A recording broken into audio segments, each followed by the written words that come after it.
아가서 2장 8절부터 17절까지 말씀입니다. 나의 사랑하는 자의 목소리구나. 보라, 그가 산에서 달리고 작은 산을 빨리 넘어오는구나. 나의 사랑하는 자는 노루와도 같고 어린 사슴과도 같아서 우리 벽 뒤에 서서 창으로 들여다보며 창살 틈으로 엿보는구나. 나의 사랑하는 자가 내게 말하여 이르기를, 나의 사랑, 나의 어여쁜 자야, 일어나서 함께 가자. 겨울도 지나고 비도 그쳤고 지면에는 꽃이 피고 새에 노래할 때가 이르렀는데 반구의 소리가 우리 땅에 들리는구나. 무화과 나무에는 푸른 열매가 익었고 포도나무는 꽃이 피어 향기를 토하는구나. 나의 사랑, 나의 어여쁜 자야, 일어나서 함께 가자. 바위 틈 낭떠러지 은밀한 곳에 있는 나의 비둘기야, 나로 내 얼굴을 보게 하라. 내 소리를 듣게 하라. 내 소리는 부드럽고 내 얼굴은 아름답구나. 우리를 위하여 여우 곧 포도원을 허는 작은 여우를 잡으라. 우리의 포도원에 꽃이 피었음이니라. 나의 사랑하는 자는 내게 속하였고 나는 그에게 속하였구나. 그가 백합화 가운데서 양떼를 먹이는구나. 나의 사랑하는 자야, 날이 기울고 그림자가 갈 때에 돌아와서 베데르 산에서의 노루와 어린 사슴 같아여라. 아멘. 자, 오늘은 함께 가자라는 제목으로 말씀 전하겠습니다.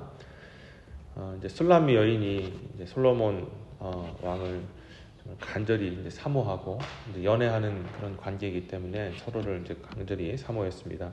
자, 근데 이 술람미 여인이 이제 내가 솔로몬의 왕의 남편의 목소리를 들을 수 있다라고 얘기를 합니다. 자, 8절 다시 한번 보시면은 나의 사랑하는 자의 목소리구나. 자, 그렇게 목소리를 이제 내가 들을 수 있다. 근데 그 들을 수 있는 이유가 뭐냐면, 보라, 그가 산에서 달리고 작은 산을 빨리 넘어오는구나. 나의 사랑하는 자는 노루와도 같고 어린 사슴과 같아서 우리 벽 뒤에 서서 창으로 들여다보며 창살 틈으로 엿보는구나 라고 그렇게 이야기하고 있습니다. 노루같이 사슴과 같이 자신에게 달려올 것을 이제 생각하고 그것을 확신하기 때문에 목소리까지 들리는 거죠. 우리가 사랑하는 사람이 나를 사랑한다라는 것을 확신하면 그의 음성이 들리기도 합니다. 그가 비록 물리적으로는 멀리 떨어져 있어도 항상 늘 보고 싶어하고 사랑하는 그런 사람의 모습을 생각하면 마치 옆에 있는 것처럼 그렇게 느껴지는 것이죠.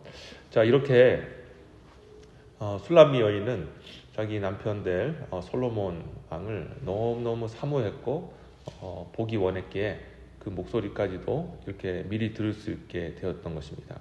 자, 그때 솔로몬이 이제 술람미 여인에게 이제 화답을 하는 장면이 이제 이어지는 10절과 13절에 나옵니다.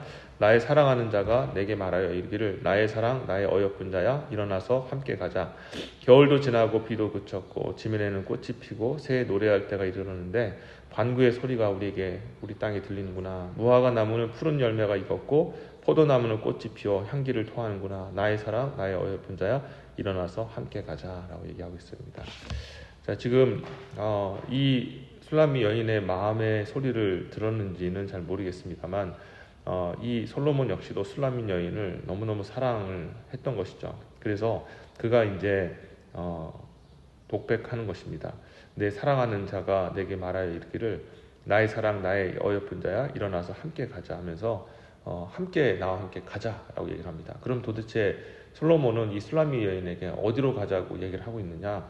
방금 읽으신 것처럼 이제 겨울도 지났고 비도 그쳤고 이제 지면에 꽃과 새가 노래 부르고 또 무화과 나무 푸른 열매 열렸다. 포도나무는 꽃이 피어서 향기를 토한다. 자, 이게 어떤 상황입니까? 지금 오늘날 같이 우리가 지금 4월 중순을 지나는 4월 5월 달이 가장 따뜻하고 정말 어떻게 보면 생명이 움트는 봄날 아니겠습니까? 이 봄날의 이 따스한 이 기운 가운데 함께 봄을 맞으러 가자, 이 봄 가운데 들어가자라고 얘기를 하고 있습니다. 자, 이 말은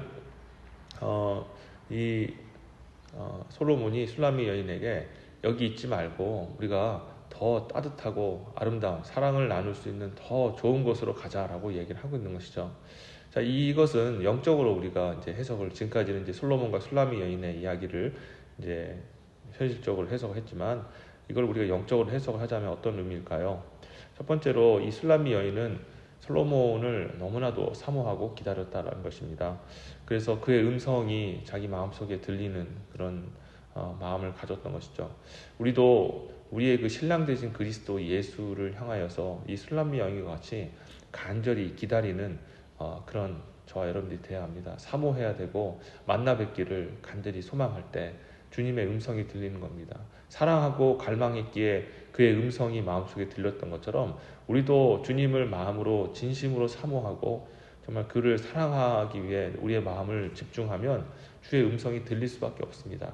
하나님께서도 너는 내게 부르짖으라 내가 너에게 듣겠고 너에게 크고 알지 못하는 놀라운 일들을 보이리라 라고 말씀하셨습니다.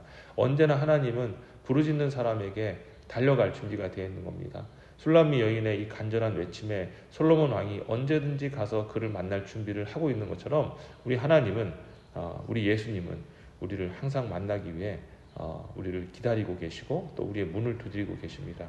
요한계시록 3장 20절 보시면 볼지어다 내가 문 밖에 서서 두드리노니 누구든지 내 음성을 듣고 문을 열면 내가 그에게 들어가 그와 더불어 먹고 그는 나와 더불어 먹으리라 라고 하셨습니다.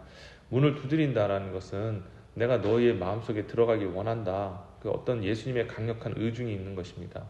우리 주님은 우리가 멀리 있다고 생각하는 분들이 계시는 것 같습니다. 뭐 대단한 걸 해야 우리 주님을 만날 수 있다라고 생각하지만 실은 우리 주님은 언제든지 우리가 길을 가던 운전을 하던 뭐 사람과 대화를 하던 뭐 아니면 가만히 쉬던 간에 정말 사모하는 마음으로 주님 당신의 음성을 듣기를 원합니다. 이 술람미 여인이 당신의 음성 듣기를 원한다고 간절히 소망했던 것처럼 우리도 주님을 향해서 우리 예수님을 향해서 주의 음성을 듣기를 원합니다 하면 주님께서 언제든지 어떤 그런 도구를 통해서라든지 그 주의 음성을 들리게 해주시는 겁니다. 사람을 통해서도 깨닫게 해주시고 또 아니면 자연 만물을 통해서도 보게 하시고 아니면 하나님의 말씀을 통해서도 주의 그 마음을 느끼게 해주시고 어떤 일어난 경험들을 통해서도 하나님께서 내가 너와 함께한다, 내가 너를 사랑한다, 내가 너와 영원히 함께 해주겠다라는 그런 사랑의 마음을 우리에게 항상 느낄 수 있도록 역사해 주신다는 것입니다. 그래서 성령이 우리와 내주하시는 거 아니겠습니까?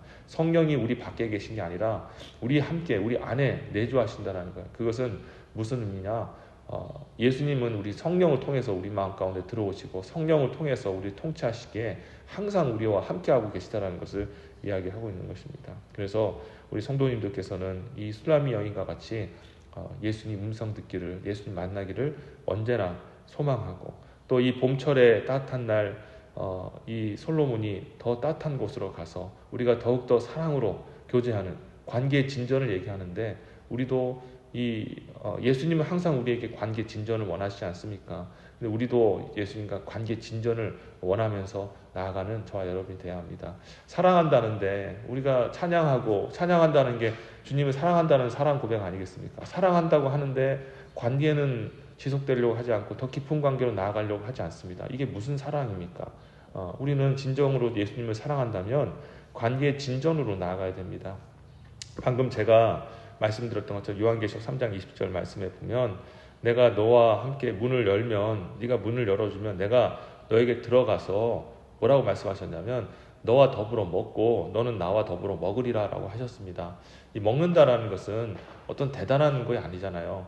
예수님이 우리가 사람들이 생각할 때 뭐 예수님 우리가 처음부터 사랑해야 됩니까? 우리는 주님 사랑하는 마음이 아직 없는데요. 그렇죠. 첫눈에 반하는 경우도 있지만 또 어떤 경우에는 대부분 아마 결혼하신 분들은 첫눈에 반해서 결혼하기보다 교제하는 가운데에서 이 사람의 진면목을 발견하고 그 마음의 중심을 발견하고 점점 매력이 느껴져서 결혼을 하게 된 것으로 알고 있습니다. 우리 주님도 마찬가지 아닙니까? 주님은 아주 매력적인 분이시고 정말 사랑스러운 분이시지만 그럼에도 우리가 주님을 잘 알아보지 못해서 처음부터 사랑의 마음이 없을 수도 있습니다. 그걸 주님이 너무나 잘 아십니다. 주님은 우리를 너무나 열렬히 사랑하시죠. 우리를 너무 잘 아시기 때문에. 그런데 주님이 우리에게 하시는 말씀이 부담 갖지 말고 나하고 식사 교제하는 것부터 시작하자. 식사 교제는 누굽니까? 이웃입니다. 그리고 또 그냥 친구 관계입니다. 거기서부터 시작하자라고 말씀하고 있는 것이죠. 그런데 우리는 그런 정말 기본적인 관계마저도 하려고 하지 않을 때가 얼마나 많이 있습니까? 자, 그래서 14절 보시면 바위 틈 낭떠러지 은밀한 곳에 있는 나의 비둘기야 나로 내 얼굴을 보게 하라 내 소리를 듣게 하라 내 소리는 부드럽고 내 얼굴은 아름답구나 라고 얘기하고 있습니다. 무슨 말일까요? 솔로몬이 술라미 여인에게 모습을 드러내라. 아마 수집어하는 것 같습니다. 열렬히 마음속으로는 사랑하는 마음이 있었지만 그 일반 대상이 아니라 왕이고 또 정말 그 지혜와 명철과 그 아름다움이 정말 대단한 그런 왕 아니었겠습니까? 그런 왕을 만나 뵌다는 것은 정말 어떻게 보면 수줍고 또 부끄럽고 나서기 참 어려운 일인데 그러지 말고 얼굴을 비추라라고 얘기를 하고 있는 것입니다. 우리 주님도 우리에게 말씀하고 있는 거예요. 너의 얼굴을 감추지 마라. 너의 모습을 감추지 마라 라고 얘기를 하고 계십니다. 주님은 교제하기 원하시는 거예요. 와서 괜찮아. 와서 교제하자 라고 얘기를 하시는데, 그런데 안타깝게도 오늘날 성도들은 부끄러워서가 아니라 내가 어떻게 주님을 만나요? 제가 죄인인데 어떻게 감히 주님을 만납니까? 라는 그런 마음이 아니라 아예 처음부터 저는 주님 만나고 싶지 않습니다. 저는 주님보다 더 사랑하는 게 있고 더 좋아하는 게 있고 더 관심 가는 게 있습니다 하면서 모습을 드러내지 않는 경우가 우리가 얼마나 많이 있습니까? 20대 우리의 모습이 그런 모습이 아닐까요? 그래서 우리는 숨기지 말아야 됩니다. 주님과의 그 교제를 진심으로 원한다면 이 자리에 나와서 예배 드린다는 것은 주님과 교제하기 위해서 나왔다는 것 아니겠습니까? 그렇다면 모습을 숨기지 말아야 됩니다. 자, 그러면서 15절 보시면은 포도원을 허무는 작은 여우들이 있는데, 자, 우리를 위하여 여우된 곧 포도원을 허는 작은 여우를 잡으라. 우리의 포도원에 꽃이 피었음이니라 라고 얘기하고 있습니다. 지금 이런 아름다운 정말 이 봄날의 아름다운 곳에서 이 솔로몬과 술라미 여인이, 솔로몬도 원하고 술라미 여인도 원해서 정말 더 나아간 진전된 관계 속에 아름다운 장소에서 사랑을 나누길 원하는데, 이 봄날의 여우가 막 휘젓고 다니는 겁니다. 여우를 혹시 보신 적이 있는지 모르겠지만 이 여우들이 얼마나 그냥 빠르고 그냥 뭐 아무것도 그냥 생각하지 않고 막 꽃밭도 밟고 다니고 막 난장을 펴놓지 않습니까?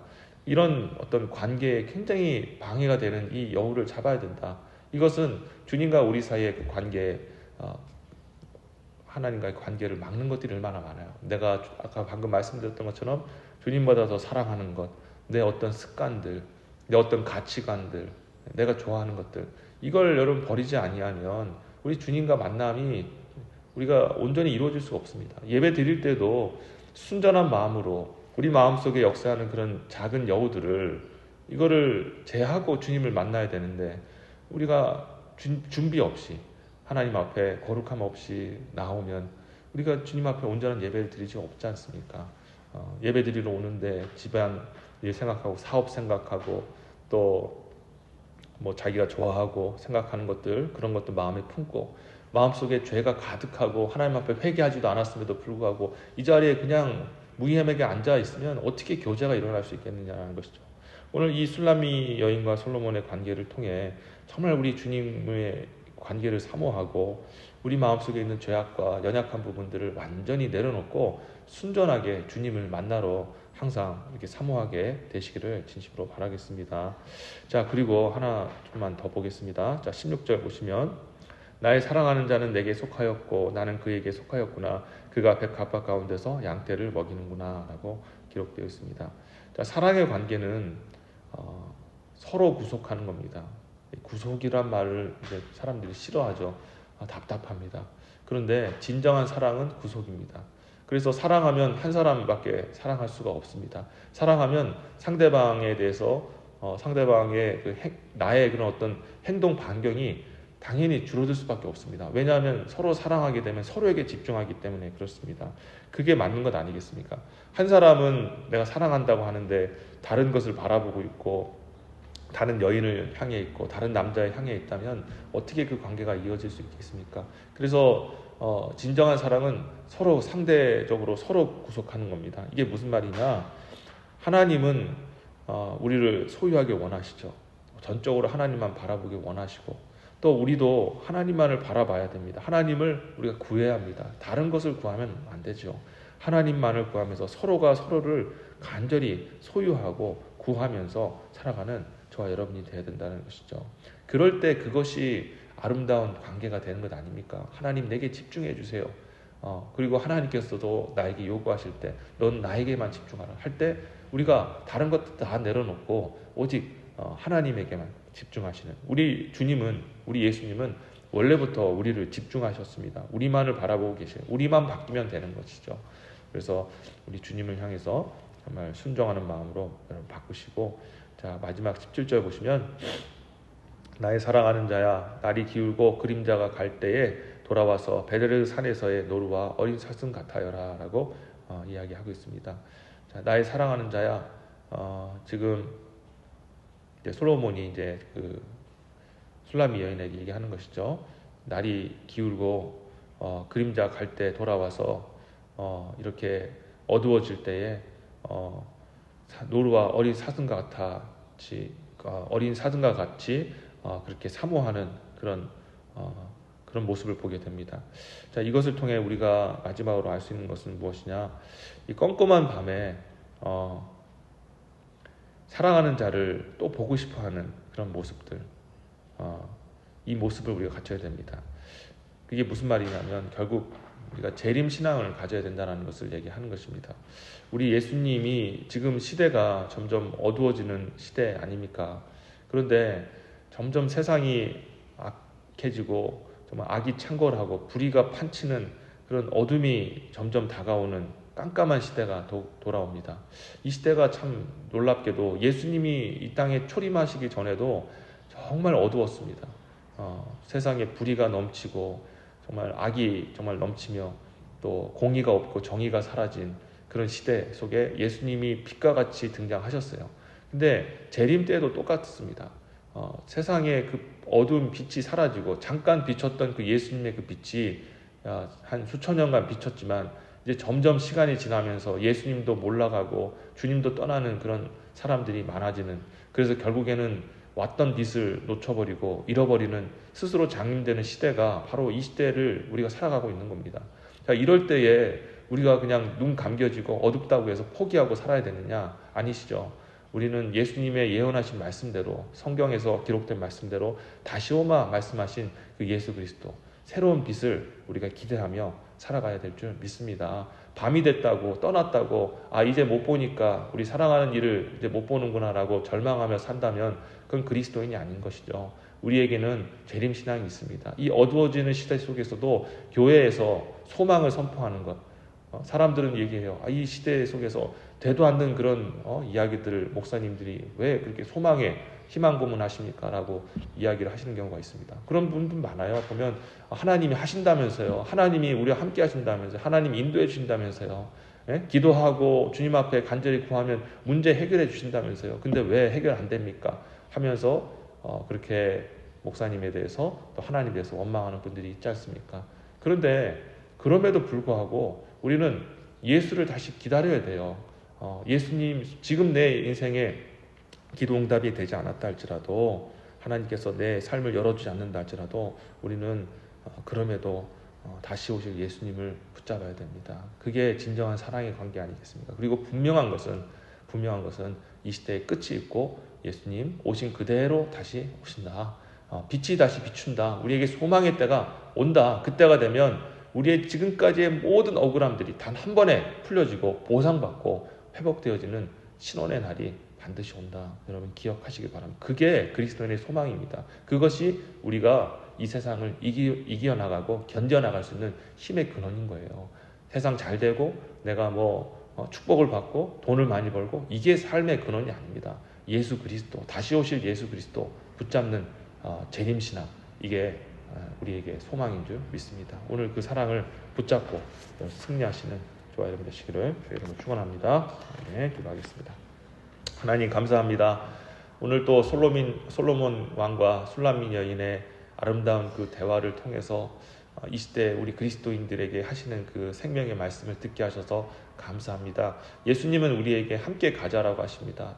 좀 더 친밀한 관계 속에, 사랑의 관계 속으로 나아가자. 내가 너를 사랑하고 네가 나를 좀 더 알아가기를 원한다라고 우리에게 다가오고 계십니다.